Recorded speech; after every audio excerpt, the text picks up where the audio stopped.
So we're still going to work this double underhook position that we were playing. I want Carl to post on his hands, and then last time we showed you how to get on the back, and then we showed you how to hit the butterfly guard sweep.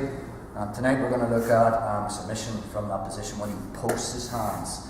So it's the same thing. I think the setup we did last time was the basic setup into it was I was just grabbing Carl behind the triceps, and then I'm going to scoot my butt towards him to load his weight onto me, and then from here I'm bringing him knees to my chest and getting Carl to post his hands on the mat, so it's like called a Superman movement. And then from this position I get my double underhooks and I'm bringing Carl to me, so I'm ear to ear. Then I want an angle, okay? So I'm going to straighten my right leg and I'm turning onto my right hip, so I'm in this position here. Now again, we looked at shrugging this off to come to the back, and then we looked at the butterfly sweep if I didn't get that. But I can also, this arm's exposed. So from here, I disengage my underhooks, my left's coming over the top, and my right's going to get a hand-to-hand position here. Okay, so I'm going to bring this right over his elbow. Again, it depends on what sort of body type you have. Some people like grabbing hand-to-hand. I like grabbing my elbows like this. But the detail is, after I've cut the angle, because I know Carl wants to get it back, my right foot goes on his hip, here and here. Okay? My left knee comes up on the shoulder, and I'm going to shrug my ear to my shoulder. So I'm in this position here. That is my reverse armbar. Okay? So look at that again. Easiest setup into it is I just grab his triceps. Okay? Just like we looked at last time. And I'm going to scoot my hips forward. I'm going to bring Carl on top of me, loading the weight onto me, so I have double underhooks. And the detail is, I bring him close to me, so I'm ear to ear. Okay, but when I kick him off, I don't kick him straight off. I need to cut an angle because I want to try and attack this arm. So when I kick out my right leg to here, my left's coming over the top. Okay, so left's coming over, and I'm trying to find this elbow with my left forearm. My right. So again, you can grab hand to hand and find the elbow, but I prefer to grab both my elbows like this. Detail is my right foot goes on his hip, and my left knee comes up on the shoulder, and I'm pinching my ear to my shoulder. So I'm here. Again, sometimes Carl might turn his elbow or bend his arm this way. If that's the case, I'll find the elbow, and we're straight into the omoplata, which we already looked at. So I'll be kicking it out to the mat. Straighten this leg, so if Carl tries to posture from there, it's not going to happen. I'm on my right hip.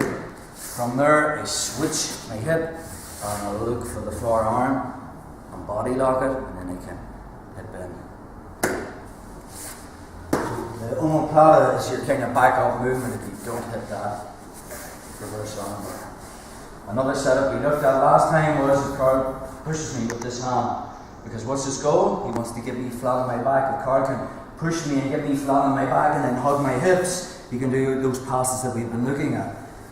So then we looked at a 2-on-1. So that the second this hand comes on me to push, my right hand grabs the wrist, my left hand grabs the elbow, I just pluck it off, and then I bring my knees towards my chest and I make him do this Superman movement again. Once his arms is out, there's an open elbow on this arm. So I body lock, I kick him off, and then from here I'm finding my elbows. Foot goes on the hip, my knee comes across, I'm pinching for this. Maybe Carl kind of stuffs this, right, to try and defend it.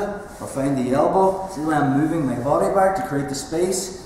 Coming up, and I smash my left foot to the mat, but I've no base from here. If I make a triangle now, Carl can just posture straight up. Boom, and I hold the position.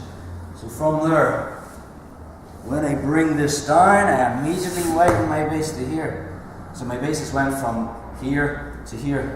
So he tries to posture now, and my head's higher than his. I'm on my right hip. I'll turn to my left, find that forearm, and I can hip in. One more time. And also do it off the arm drag. So his hands is on my legs. From here, I go for the arm drag. Carl posts his hand on my shoulder to stop it. There's your 2-on-1 again. This one comes across, I pluck it. From there, I just pull him forward.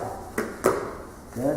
When I kick him off, and I find that angle, Okay, I could be going for the back. Remember we talked about this last time? So when I kick him off, and I'm going to shrug Carl's head off to go for the back, and he puts me in a headlock. Remember this? And we were discussing how this can then mess me up. There's still an open elbow there. So there's your perfect opportunity to go for that reverse armbar. So my left just comes across. I'll make space. Okay, and there I go again. So from here, I can hip in. Or if he defends, I find the elbow, I smash this to the mat, widen my base, get my head higher than his, I'm on my right hip, turn to my left, find that far armpit, and then I lift my hips. So, there's our reverse armbar. I'll just be tapping from there, by the way.